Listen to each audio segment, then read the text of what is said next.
코로나 시대 여러분들의 마음은 건강하십니까? 만나 뵙게 되어 반갑습니다. 저는 이번 한 주간 하나님의 말씀을 통해 미래와 희망을 찾아가는 여정을 여러분들과 함께할 목사 차주영입니다.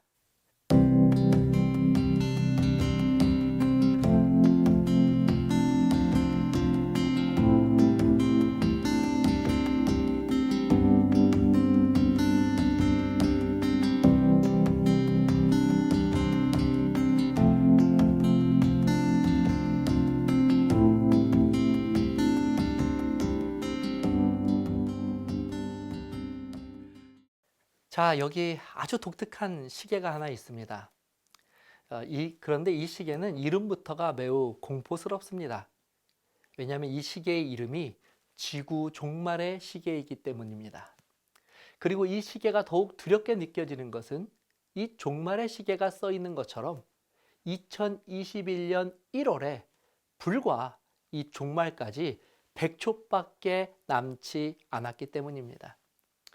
이 시계는 미국 핵과학자 협회인 BAS에서 1947년 미소냉전 체제에서 미국과 소련이 경쟁적으로 이 핵무기를 개발하는 것을 세계에 경고하기 위해서 처음 제작된 시계였습니다. 처음 이 지구 종말 시계가 시작할 때는 단순히 핵무기가 가지고 있는 위험이 얼마나 큰지를 사람들에게 알리기 위한 목적이었습니다. 그때 이 시계는 지구 멸망 7분 전에 시간을 맞추었습니다. 그런데 시간이 지나면서 점점 이 시계에 대한 관심이 높아졌고, 이제는 이 핵 위협뿐만이 아니라 이 기후변화와 같은 다른 심각한 지구 멸망의 요인들을 함께 고려하여서 매년 종말까지의 시간을 조정하고 있습니다. 그리고 2019년에는 급기야 그 시간을 지구 종말 2분 전까지 조정하였고, 말씀드린 것처럼 올해는 처음으로 이 분이 아니라 초로 이 지구 종말의 시간을 표기하기에 이르렀습니다. 자, 올해 이 지구 종말 시계를 관장하는 BAS는 이 지구 종말까지를 단 100초만을 남겨둔 상태라고 경고했습니다. 분이 아니라 초로 표현할 만큼 이 지구의 운명을 위태롭게 본 것입니다. 그 이유에 대해서는 다음과 같이 말합니다. 지구촌을 휩쓴 신종 코로나 바이러스 간염증 사태로 볼 때 전 세계가 인류의 생존 위협을 관리할 준비가 전혀 돼 있지 않다는 사실을 보여주고 있기 때문이라고 그들은 주장합니다. 100초 전. 특히 이것이 오늘날 우리가 살아가고 있는 세상을 바라보는 과학자들의 시선이라는 것에 사실 우리는 더욱 놀라고 당황하게 합니다. 여러분들은 어떻게 생각하십니까? 정말 이 지구는 100초 후면 이 지구의 시간이 영원히 끝나게 되는 소위 말하는 이 지구의 종말을 맞이하게 될까요? 만일 정말 이 과학자들의 예언이 사실이라면 불과 100초밖에 남지 않은 이 절망적인 상황 속에서 우리가 할 수 있는 일은, 또 우리가 해야 하는 가장 지혜로운 일은 무엇이 될 수 있을까요? 사실 이 문제가 우리를 더욱 답답하게 하는 이유는 이토록 절망적인 지구 종말에 대해서는 조금 잔인하리만큼 단호하게 이렇게 언급을 하면서도 정작 가장 중요한 이 절망적인 상황을 해결할 방안에 대해서는 딱히 어떤 대안을 내놓지도 못하고 있다는 사실입니다. 과연 우리가 살고 있는 이 세상은 이대로 100초가 지나면, 저 종말의 시계가 자정을 가리키게 되면 그렇게 비참하고 허무하게 이 최후를 받아들이는 것 외에는 다른 길이 없는 것일까요? 그냥 정말 모든 것이 이렇게 끝나게 되는 것입니까? 사실 이것은 상상조차 하기 싫은 우리들의 미래입니다. 또 만일 이것이 사실이라면 우리의 미래는 절망과 허무만이 존재하는 정말 캄캄한 암흑천지의 세상입니다. 세상의 끝 앞에서 우리가 가질 수 있는 희망이란 사실 아무것도 없습니다. 뿐만 아니라 지금 우리가 노력하여 이루고자 하는 그 모든 일들도 또 우리가 소중하게 여기며 지키려고 하는 그 모든 것들 역시도 사실 다 가치를 상실해 버릴 것입니다. 이것이 바로 코로나 시대 결코 우리들의 마음이 평안할 수 없는 가장 근본적인 이유입니다. 자, 그렇다면 그 방법이 정말 전혀 없는 것일까요? 이 절망적인 세상과 운명으로부터 우리들을 구원해 줄 희망찬 소식은 세상 어디에서도 찾아볼 수 없는 것일까요? 절대 그렇지 않습니다. 여호와의 말씀이니라 너희를 향한 나의 생각을 내가 아나니 평안이요 재앙이 아니니라 너희에게 미래와 희망을 주는 것이니라. 너희가 내게 부르짖으며 내게 와서 기도하면 내가 너희들의 기도를 들을 것이요 너희가 온 마음으로 나를 구하면 나를 찾을 것이요 나를 만나리라. 예레미야 29장 11절 13절에 나온 이 약속처럼 하나님께서는 우리에게 임한 이 재앙을 미래와 희망으로 바꿔주시기를 원하시며 또 그렇게 하실 수 있는 분이십니다. 오늘부터 일주일 동안 진행되는 이 예언 세미나가 저와 여러분들에게 단순히 성경의 지식적인 것을 늘리는 시간이 아니라 진정 우리들의 이 미래와 희망을 밝혀주는 하나님의 말씀과 약속이 되기를 간절히 소망합니다. 자, 이제 본격적으로 예언 세미나를 시작해 보도록 하겠습니다. 하루는 예수님께서 예루살렘에 있는 성전에서 백성들을 가르치고 계셨습니다. 예수님이 제자들을 가르치는 그 일들을 다 마치신 후에 이 제자들과 함께 성전을 나가실 때 그때 한 제자가 방금까지 그들이 머물렀던 하나님의 거룩한 성전을 보면서 이렇게 외쳤습니다. 선생님 보소서, 얼마나 대단한 돌들이며 얼마나 대단한 건물들입니까? 당시 예루살렘에 있었던 이 성전은 소위 이 헤롯 성전이라고 불리는 성전이었습니다. 왜냐하면 당시 유대를 다스리던 왕이 헤롯 왕이었는데 이 헤롯 왕은 이방의 왕이었습니다. 그래서 이 유대인들의 이 신임을 얻기 위해서 그가 했던 방법이 바로 유대인들이 사랑하는 성전을 더욱 크고 화려하게 증축하여 주는 것이라고 그가 생각하였기 때문입니다. 이 헤롯 성전에는 당시로서는 찾아볼 수 없는 아주 희귀하고 값진 이 대리석과 같은 고급 자재들이 정말 아낌없이 사용되었습니다. 그리고 때때로는 믿기 힘들 정도로 거대한 석재들이 이 성전의 장엄함을 더하여 주기 위하여 이 성전 공사에 사용되었습니다. 헤롯이 성전 증축에 얼마나 공을 들였는지 이 당시 예루살렘 땅에 무려 6분의 1이 성전을 새롭게 증축하는 데 사용될 정도였습니다. 따라서 제자들뿐만 아니라 모든 유대인들에게 있어서 이 성전은 이 세상 어디에서도 볼 수 없었던 가장 장엄하고 화려하고 아름다운 건축물이었습니다. 제자들은 이렇게 화려한 성전 모습에 압도되어서 예수님도 자신들과 같이 이 성전이 주는 감동에 동참해 주기를 원했던 것입니다. 그런데 그때 예수님께서는 이렇게 한참 성전의 아름다움에 취해 있는 제자들에게 이 찬물을 끼얹는 충격적인 말씀을 하십니다. 예수께서 그에게 말씀하셨다. 내가 이 거대한 건물을 보느냐? 여기에 돌 하나도 돌 위에 결코 남아있지 않고 다 무너질 것이다. 여러분, 이것이 얼마나 충격적인 말씀입니까? 다른 사람도 아닌 예수님이, 사실 예수님은 누구보다도 이 성전의 중요성을 잘 아실 뿐만 아니라 사람들에게 그것을 가르치기 위해서 노력하셨던 분입니다.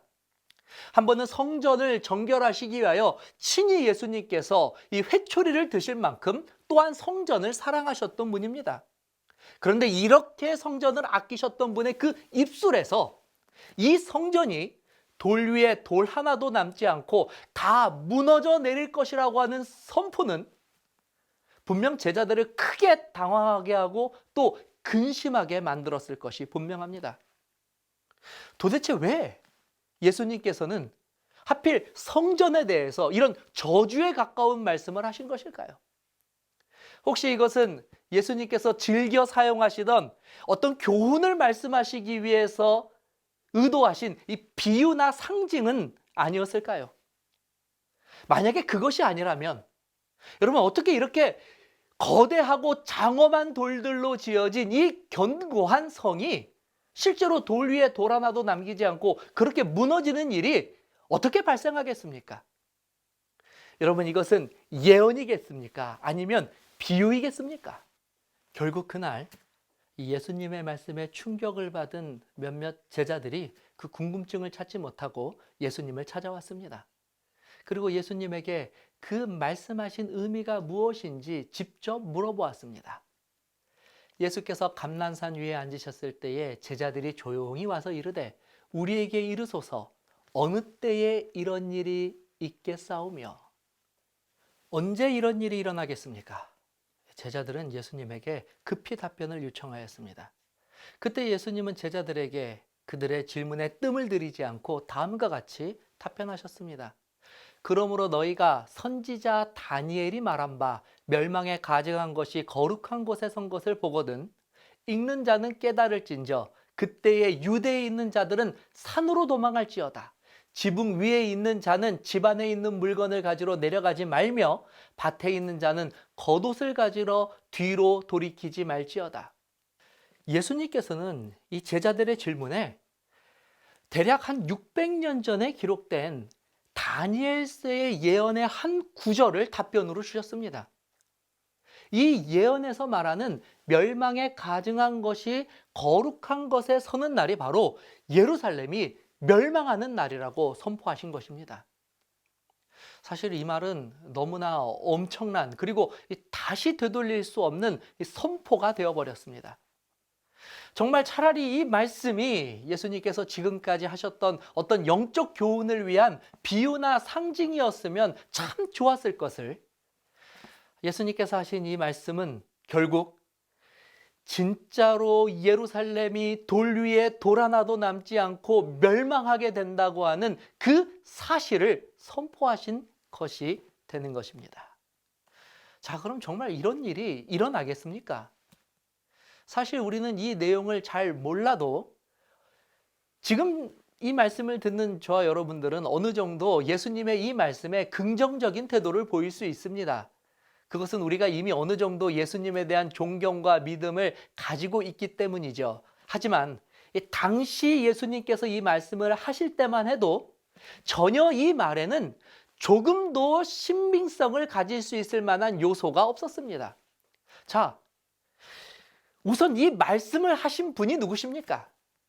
물론 이 제자들은 예수님을 존경하고 있었지만 이 세상적으로 볼 때에는 여전히 이 예수님은 이제 막 30살 초반에 그것도 보잘것없는 나사렛 출신의 가난한 목수의 아들이었기 때문입니다. 이런 배경을 가지고 있는 사람이 이토록 놀라운 말을 한다는 것은 사실 좀처럼 믿을 수 없는 것이죠. 예수님의 출신 성문을 노내로 친다고 하더라도 예수님이 무너질 것이라고 예언한 이 성전은 예루살렘 성 안에 있었습니다. 예루살렘은 과거 다윗이 이스라엘의 수도로 정한 곳인데 당시만 하더라도 이 가나안 지역에 살고 있는 이방 민족이 이스라엘을 자주 침략하였기 때문에 이 침략에 대비하기 위하여 가나안 지역에서도 이 적군의 침략을 가장 잘 막아낼 수 있는 천혜의 지역을 수도로 정하였습니다. 높은 고원에 위치한 예루살렘은 사방이 깎아지른 벼랑으로 둘러싸인 말 그대로 요새 중에 요새였습니다. 그러나 다윗은 이런 이점에도 불구하고 이 성을 높은 탑과 튼튼한 돌벽으로 방비하였습니다. 그야말로 다윗은 난공불락의 요새를 만들기를 원했던 것이죠. 심지어 예루살렘 성전 역시도 이런 거대한 돌벽으로 쌓은 이중의 성벽의 보호를 받고 있었습니다. 그러므로 예루살렘과 성전이 돌 위에 돌 하나도 남김없이 무너질 것이라는 예수님의 이 예언은 당시 어느 모로 보나 그리고 누구에게도 전혀 설득력이 없는 주장이었습니다. 만일 여러분들이 이때 예수님의 말씀을 직접 들은 유대인들이었다면 예수님의 이런 황당한 말씀에 분명 다르게 반응하셨을 것입니다. 자, 예수님의 이 예언이 있은 후 약 40년 정도의 시간이 흘렀습니다. 그때까지도 유다는 여전히 이 로마의 속국으로서 독립심이 강한 유대인들은 끊임없이 로마로부터 독립을 하기 위해 반란을 일으키고 있었습니다. 결국 AD 66년 여름 로마 총독의 이 폭거에 더 이상 참지 못한 유대인들이 제1차 독립전쟁을 일으키게 됩니다. 자, 이때 이 유대인들의 독립전쟁을 진화하기 위해서 시리아의 부총독으로 있었던 세스티어스 발루스가 로마의 제12군단 병사들과 그리고 당시의 유대왕 아그리파 2세의 지원군을 모두 이끌고 이 반란을 진압하기 위해 유다로 진격하였습니다. 결국 유다의 수도 예루살렘이 이들에 의해서 포위되게 되었습니다. 자, 그런데 이제 막 이 로마의 군인들이 예루살렘 성을 공격하려던 그 시점에 갑자기 이 지휘관이 특별한 이유도 없이 로마 병사들의 철수 명령을 내리게 됩니다. 로마 군인들은 이 갑작스러운 철수 명령에 우왕좌왕하게 되었고 로마 군대가 우왕좌왕하는 모습을 본 유대의 반란군들은 때는 이때다 하여 오히려 역습을 가하게 됩니다. 반란을 진압하러 온 로마의 군대가 역습을 당하게 되고 이 유대의 반란군들은 이때에 대승을 거두게 됩니다. 하지만 그들의 기쁨도 잠시였습니다. 이 로마의 군대가 처참히 패배하였다는 소식이 당시에 이 황제의 귀에 들어가게 되었고 이 당시에 이 소식을 들은 황제는 크게 격분하였을 뿐만이 아니라 새로운 사령관으로 베스피시아누스를 임명하여 그에게 무려 로마의 3개 군단, 즉 6만 명의 군대를 주어서 유다를 총공격할 것을 명령하였습니다. 그리고 때는 AD 70년, 결국 로마의 군대에 의해 참혹한 패배를 거듭한 유다는 결국 다시 예루살렘 성 안으로 도피하게 되었고 다시 한번 예루살렘은 로마의 군대에 의해서 포위가 되게 되었습니다. 당시 예루살렘을 공격할 명령을 받은 장군은 베스파시아누스의 아들인 이 티투스 장군이었습니다.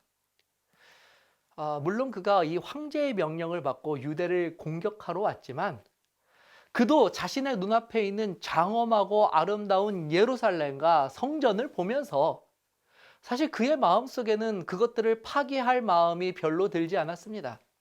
그래서 먼저 이 장군은 그와 함께 있었던 유대인 역사가이기도 한 요세푸스를 시켜서 성 안에 있는 유대인들에게 항복할 것을 권고하였습니다. 그런데 성 안에 있던 유대인들은 이 티투스 장군의 요구에 응하지 않고 결사항쟁으로 맞섰습니다. 결국 AD 70년 4월 티투스는 4개의 여단, 약 2만 4천 명의 병사를 이끌고 예루살렘을 공격하였고 그리고 유대력 아부월 9일 새벽 한 로마군이 던진 횃불에 성전이 불타게 되었습니다. 물론 성전을 목숨보다 아끼는 유대인들은 불붙은 성전을 보면서 불을 끄기 위해서 불길 속으로 뛰어들어갔고 그곳에서는 이 전쟁의 광기와 성전에 있는 이 금은 보화들의 눈이 먼 로마 병사들의 잔인한 칼끝이 그들을 겨누고 있었습니다. 이때 성전은 철저히 약탈당했습니다. 그런데 특히 이때 이 성전에 큰 불이 났기 때문에 이 불로 인해서 이 성전을 치장한 금들이 그만 녹아내리기 시작하였습니다. 이 성전의 기둥과 돌 사이에 이 금들이 스며들게 되자 군인들은 너나 할 것 없이 성전 안에 모든 기둥과 돌들을 허물고 파헤쳐서 그 안으로 흘러들어간 그 금들을 캐내는데 정신이 없었습니다. 지금 보시는 이 사진은 현재까지 로마에 남아있는 그때 예루살렘을 점령한 티투스의 업적을 기리기 위해 만든 이 티투스의 개선문에 새겨진 부조의 모습입니다.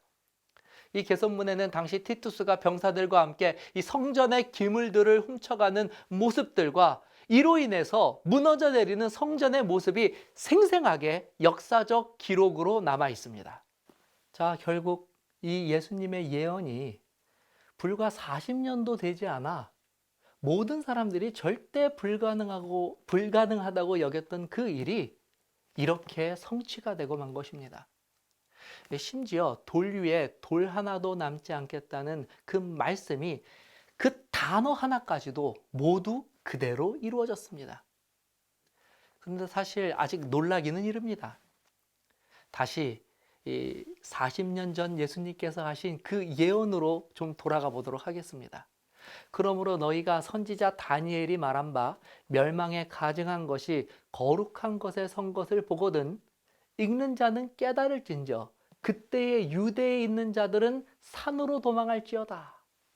예수님께서는 유대를 멸망시키는 이 멸망에 가증한 것이 성전을 파괴할 것을 예언하시면서 동시에 그분의 제자들에게, 아니 앞으로 살아가야 할 더 먼 미래의 제자들에게 아주 중요한 권면을 하고 계십니다. 그 권면은 도망하라는 것입니다. 여러분, 예수님께서 이 예언 속에서 가장 중요하게 생각하시는 것이 바로 이것입니다. 이 얼마나 예수님다운 말씀이고 예언입니까? 예수님께서는 예루살렘과 성전이 망하는 것을 예언하기 위하여 그 목적을 가지고 예언한 것이 아니었던 것입니다. 오늘 예수님은 제자들의 구원을 위해서 예언하셨습니다. 성전이 무너질 텐데 두려워하지 말고 여기에 구원받을 수 있는 방법을 알려줄 테니 너희들이 그것을 믿고 따르면 살게 될 것이라는 말씀입니다. 예수님의 이 호소가 얼마나 간절하고 다급한 것이었는지는 이어지는 구절 속에서도 잘 나타나 있습니다. 지붕 위에 있는 자는 집 안에 있는 물건을 가지러 내려가지 말고 밭에 있는 자는 겉옷을 가지러 뒤로 돌아가지 말지어다. 자, 이제 제자들은 이 두 가지 사실을 알았습니다. 첫 번째는 슬픈 일이지만 자신들이 그토록 자랑스럽게 여기는 예루살렘이 멸망에 가증한 것에 의해서 망하게 된다는 것입니다. 자, 그리고 두 번째는 그럼에도 불구하고 하나님께서는 그들을 보호하시고 구원하시기 위하여 그 구원의 길을 예비하셨다는 사실입니다. 멸망에 가증한 것이 거룩한 곳에 서거든 도망하라는 것입니다. 이 말은 멸망에 가증한 것, 곧 예루살렘 성에 이 로마의 군대가 이르렀을 때 그 성에 살고 있는 그리스도인들에게 도망할 기회가 있게 된다는 예언이었던 것입니다. 그리고 이 예언은 놀랍게도 정확하게 성취되었습니다. 첫 번째 반란군을 이끌고 온 이 세스티우스가 거룩한 예루살렘을 포위했을 때 이유 없이 그 군대의 철수를 명령한 것입니다. 당시 예루살렘에 살고 있었던 그리스도인들은 이것이 예수님께서 말씀하신 바로 그때임을 깨달아 알게 됩니다. 그리고 그들은 여전히 이 천혜의 요새임을 자랑하는 예루살렘 성이 굳건히 버티고 있지만 오직 믿음을 따라 예수님이 말씀하신 대로 그 성에서 탈출하였습니다. 사실 그때는 이 성 안에 살고 있는 유대인 모두가 로마와의 첫 번째 싸움에서 승리한 그 대승을 축하하면서 그들의 이 기쁨을 나누고 있었을 바로 그때였습니다. 그런데 그리스도인들은 믿음으로 예루살렘의 멸망을 슬퍼하며 그 성을 떠났습니다. 그리고 이 티투스 장군이 로마의 군대를 이끌고 다시 그 예루살렘 성을 에워쌌을 때 그때까지 기쁨으로 그리고 그들이 그토록 자랑하던 예루살렘 성 안에 머물렀었던 자들은 그들의 기쁨이 절망으로 바뀌고 승리의 함성은 패배의 절규로 바뀌게 되었습니다. 당시 상황에 대한 자세한 기록이 역사가 요세푸스에 의해서 다음과 같이 남아 있습니다. 마침내 예루살렘에 있는 교회는 그들의 지도자들에게 주어진 계시에 따라 전쟁이 일어나기 전에 그 도시를 떠나 펠라로 불리우는 베레아의 한 도시에 정착하게 된다. 그리스도를 믿는 사람들이 예루살렘을 떠나고 또한 동시에 그 거룩한 사도들이 유대인들의 수도와 온 유대 땅을 완전히 비웠을 때 그리스도와 그의 사도들에게 범한 수많은 악행으로 인해 유대인들에게 하나님의 심판이 임하여 이 불법자들은 인간사에서 완전히 멸절시켰다. 예루살렘이 돌 위에 돌아나도 남지 않고 무너질 것이라고 하는 그 예언을 들었던 제자들도, 그리고 실제로 그들의 눈앞에 로마의 군대가 예루살렘을 에워싸는 것을 보았던 예루살렘 성 안에 있었던 그리스도인들도 사실 현실적으로는 그들이 예수님의 말씀을 믿을 수 있는 그와 같은 근거는 하나도 없었습니다. 하나같이 다 현실적으로는 받아들이기 힘든 그리고 어려운 말씀들 뿐이었습니다. 그러나 이 사람들은 예수님의 입에서 나오는 모든 말씀을 믿기로 결심하였습니다. 그리고 그 결과는 어떠하였습니까? 그들이 구원을 받았습니다. 자, 그런데 아직 끝나지 않았습니다. 다시 또 우리는 예수님께 질문하는 제자들의 내용으로 돌아가 봐야 합니다. 예수께서 감난산 위에 앉으셨을 때에 제자들에게 조용히 와서 이르되 우리에게 이르소서 어느 때에 이런 일이 있겠사오며 또 주의 임하심과 세상 끝에는 무슨 징조가 있사오리까? 제자들은 예수님께서 말씀하신 이 성전이 무너진다는 이 말씀 때문에 사실 예수님을 찾았습니다. 그리고 성전이 무너진다는 이 말씀의 뜻이 무엇인지 물어보았죠. 그런데 이때 제자들은 그들이 궁금하였던 것 말고도 다른 질문들을 더하였습니다. 성전에 관한 질문은 지금으로부터 약 1900년 전 저 먼 나라 이스라엘이라는 우리와는 다소 상관없어 보이는 나라에서 이미 일어난 일입니다. 물론 이 성경의 예언의 성취라는 면에 있어서는 그리스도인들에게는 꽤 놀라운 경탄과 그리고 또 하나님의 말씀에 대한 믿음을 갖게 하는 요인으로서 유익하게 사용되기는 합니다. 그런데 이때 제자들이 질문한 이 두 번째 질문은 단순히 흥미 위주로 넘길 수 있는 질문이 아니었습니다. 오히려 이 첫 번째 예언에 대한 성취가 확실하고 또 분명하게 이루어졌기 때문에 이 두 번째 질문에 더더욱 관심이 가는 것입니다. 이들이 한 두 번째 질문은 무엇입니까? 바로 이것입니다. 주의 임하심과 세상 끝에는 무슨 징조가 있사오리까? 자, 그렇다면 여기서 말하는 이 제자들이 질문한 세상 끝이란 무엇입니까? 이것은 이 중동의 작은 나라 이스라엘의 끝을 말하는 것은 결코 아닐 것입니다. 분명히 이 질문은 온 세계와 시대를 넘어서 온 세상의 역사를 포함하는 거대한 질문이 분명합니다. 세상 끝에 관한 질문. 더 놀라운 것은 이 예언이 2000년 전에 한 질문이지만 이 예언이 아직 성취가 되지 않고 남아있는 예언이라는 사실입니다. 자, 그렇다면 과연 예수님께서는 이 질문에 답변을 하셨을까요? 여러분 궁금하지 않으십니까? 예수님께서 이 질문에 답변을 하셨으면 과연 이 세상 끝에 관하여서는 어떤 말씀을 하셨을까요?